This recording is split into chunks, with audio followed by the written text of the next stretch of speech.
छत्तीसगढ़ के पावन धरती है पाटेश्वर धाम। छत्तीसगढ़ के पावन धरती है पाटेश्वर धाम। पंचमुखी हनुमान विराजे जय जय सीताराम। सिया राम जय जय राम, सिया राम जय जय राम। सिया राम जय जय राम, सिया राम जय जय राम। छत्तीसगढ़ के पावन धरती है पाटेश्वर धाम। छत्तीसगढ़ के पावन धरती है पाटेश्वर धाम। पंचमुखी हनुमान विराजे जय जय सीताराम। सिया राम जय जय राम, सिया राम जय जय राम। बोलो राम जय जय राम, सिया राम जय जय राम। जय पाटेश्वर धाम। बाबा जी की पाती कार्यक्रम में आप सभी का स्वागत है। मैं राम बालक दास महात्यागी, पाटेश्वर धाम छत्तीसगढ़ से। बाबा जी की पाती कार्यक्रम में लगातार हम जानकारी ले रहे हैं मां कौशल्या जन्मभूमि मंदिर निर्माण की कहानी के बारे में। कल तक हमने सुना कि किस प्रकार नींव खुदाई के कार्य, भूमि पूजन और मंदिर निर्माण के लिए संकल्प। अभी तक पंचमुखी हनुमान मंदिर निर्माण की प्रक्रिया चल रही है। आने वाले भविष्य में इस मंदिर की विशालता, इस मंदिर की व्यापकता, साथ ही एक ऐसे ऐतिहासिक निर्माण की परिकल्पना छुपी हुई है जिसमें यह मंदिर विश्व का अद्वितीय मां कौशल्या जन्मभूमि मंदिर कहलाएगा। आवश्यकता है छत्तीसगढ़, जिसे महाकौशल कहा जाता है, मां कौशल्या की जन्मभूमि, लेकिन एक भी मां कौशल्या धाम नहीं, मां कौशल्या के लिए एक ऐसा निश्चित स्थान नहीं। क्या हमारी बीती हुई पीढ़ियों ने सोचा? क्यों नहीं सोचा? मुझे कई बार आश्चर्य होता है जब लोग मुझे पूछते हैं कि इस घनघोर जंगल में इस निर्माण की आवश्यकता क्यों। मैं कहता हूं, हजारों वर्षों से छत्तीसगढ़ के लोग पूरे विश्व के तीर्थों में जाते रहे, पूरे भारत के तीर्थों में जाते रहे हैं, लेकिन क्या कभी किसी छत्तीसगढ़ के मूर्धन्य व्यक्ति ने सोचा कि क्यों ना छत्तीसगढ़ को ही एक तीर्थ बनाया जाए, ताकि हमारी यह मातृभूमि, हमारी यह जन्मभूमि भी विश्व के नक्शे में तीर्थ के रूप में अंकित हो। और बंदों कौशल्या दिसी प्राची, कीरति जासु सकल जगमाची। हमें तो ढूंढने की जरूरत ही नहीं है, हमारे पास तो वह अमूल्य निधि मां कौशल्या, जिनका यह जन्म स्थान है। अस्तु, यह विषय भविष्य के लिए रहा। अभी पंचमुखी हनुमान मंदिर की नींव की खुदाई। सबसे पहले मैंने आपको पिछले प्रसंगों में बताया था कि ग्राम बड़े जुमेरा, जहां पर राम मंदिर निर्माण के संकल्प को लेकर गांव के लोगों ने निवेदन किया कि हम नींव की खुदाई करेंगे। इतिहास में इस गांव का नाम भी स्वर्णिम अक्षरों में अंकित रहेगा। श्री पाटेश्वर धाम का ये द्वार है। और मैं तो ये कहता हूँ कि माँ कौशल्या के जन्मभूमि मंदिर के इस नींव की खुदाई में जो इस गांव का योगदान रहा, संभवतः वही कारण है कि आज 10,000 गायों के लिए ये छत्तीसगढ़ का प्रथम और भारत का द्वितीय श्री हनुमान नंदीशाला गौ अभ्यारण्य का निर्माण बड़े जुंगेरा गांव में ही हो रहा है। ये सौभाग्य उस गांव को मिला। गांव के लोग आने लगे। सबसे पहले जब जमीन की खुदाई की गई तो लोगों को बड़ा आश्चर्य हुआ कि इतने घोर चट्टान वाले स्थान पर हम खुदाई कैसे करेंगे। लेकिन अद्भुत पराक्रम था। वनवासी कोल भीलों ने एक बार भगवान राम के उस दुर्धर्ष विजय यात्रा को सफल बनाया था, रावण के संहार की योजना को सफल बनाया था। एक बार पुनः इस जंगल में वनवासियों में ही वो क्षमता थी कि हाथों से, सब्बल से वो इतने भीषण कठोर भूमि को खोद सकते थे। बड़े बड़े पत्थर निकलने लगे, लकड़ियां इकट्ठा करके रात को आग लगाई जाती थी और सुबह उसमें ठंडा पानी डाल करके उस पत्थर को तोड़ा जाता था। अभी करीब 200-300 की संख्या में गांव के लोग ही आ रहे थे। कुछ दिनों के पश्चात जब बाहर से दर्शनार्थी आने लगे तो लोग पूछते थे, ये कुआं खोद रहे हैं कि तालाब बना रहे हैं। सबने बताया कि पंचमुखी हनुमान जी का बड़ा विशाल मंदिर बनने वाला है, संकल्प हो गया है हमारे क्षेत्र के लिए। चूँकि ये क्षेत्र वनवासी क्षेत्र है, यहाँ पर छोटे मंदिर भी दुर्लभ होते हैं, तो इतने विशाल मंदिर का बनना देख करके सबको बड़ा अच्छा लगता था। तो थोड़ा थोड़ा श्रमदान सभी गांव से मिलने लगा, 1 दिन 2 दिन 4 दिन, सप्ताह में 1 दिन। लेकिन इस गांव से प्रतिदिन लोग आने लगे और इस तरह नींव की खुदाई का कार्य आगे बढ़ा।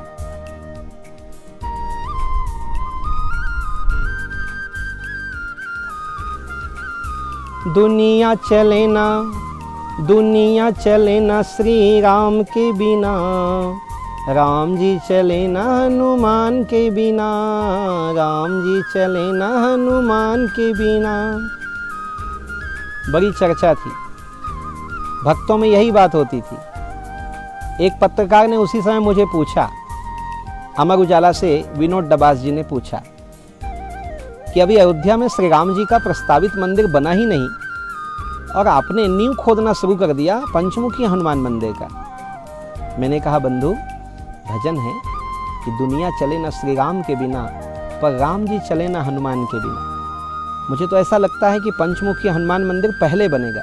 श्री हनुमान जी महाराज जब पाटेश्वर धाम में विराजेंगे तब अयोध्या में रामलला विराजेंगे। शायद वो इंतजार कर रहे हैं अपने प्रिय भक्त के उस दिव्य धाम का, पंचमुखी हनुमत धाम का। माँ कौशल्या जन्मभूमि मंदिर के नींव में श्री पंचमुखी हनुमान जी के मंदिर का इतिहास। नींव की खुदाई चल रही थी, बहुत श्रमदान हो रहा था, जत्थे के जत्थे भक्त आ रहे थे।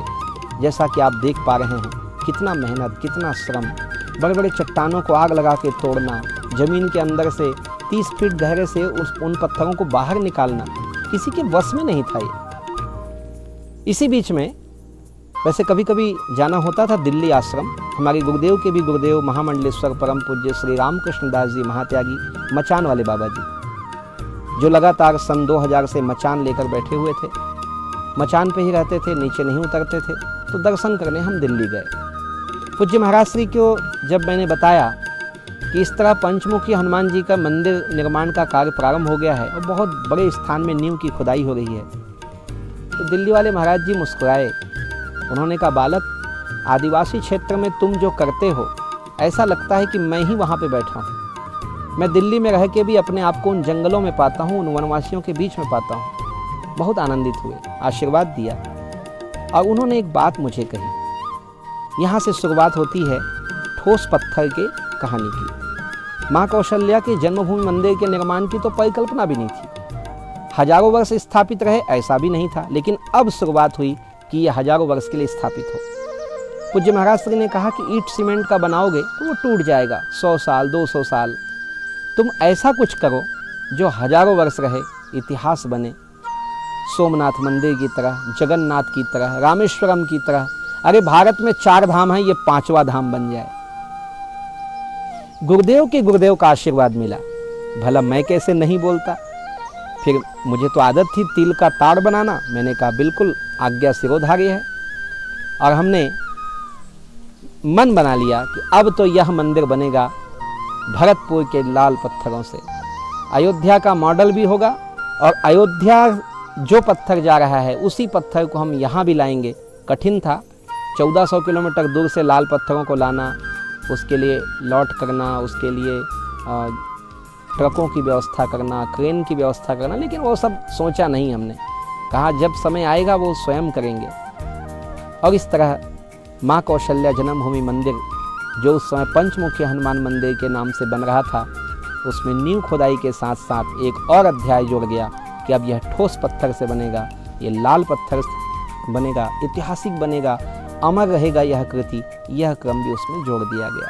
आगे हम आप सबको बाबा जी की पाती कार्यक्रम में कौशल्या जन्मभूमि मंदिर के कहानी में बताएंगे कि इसके लिए शिल्पी कैसे ढूंढा गया, साथ ही इसके बजट की व्यवस्था को कैसे योजना बनाई गई और कैसे समाज को जोड़ा गया।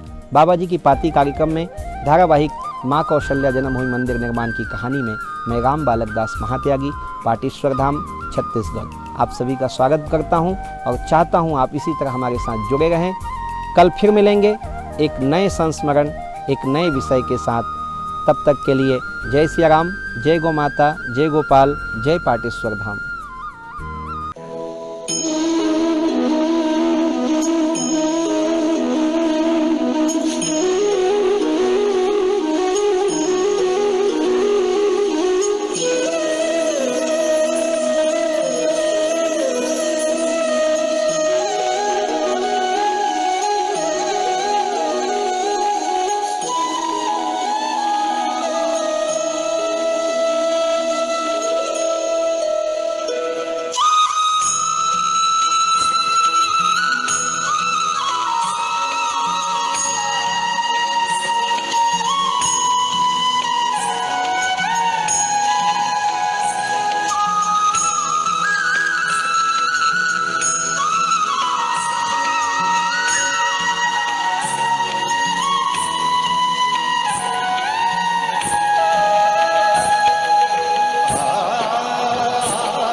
पाटेश्वर धाम से जुड़े इसी तरह ज्ञानवर्धक एवं आनंददायक वीडियो प्रतिदिन देखने के लिए, बाबा जी की पाती कार्यक्रम से जुड़ने के लिए हमारे YouTube चैनल राम बालक दास को सब्सक्राइब करें एवं घंटी का बटन दबाएं।